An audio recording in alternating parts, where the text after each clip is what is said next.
Alright guys, just want to update with you the situation from last week.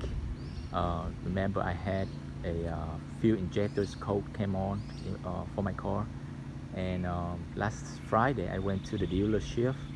The dealer did replace the whole system of fuel injectors and some pipes, and for free of charge. That's why we love Honda. They stand for their products. Alright, look guys, I start the car up and let's check the engine. Let's see how this goes. So they replaced the whole system pipe.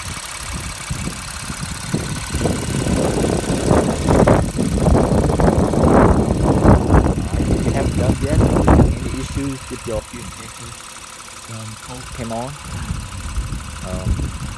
bring to the dealer and let it check.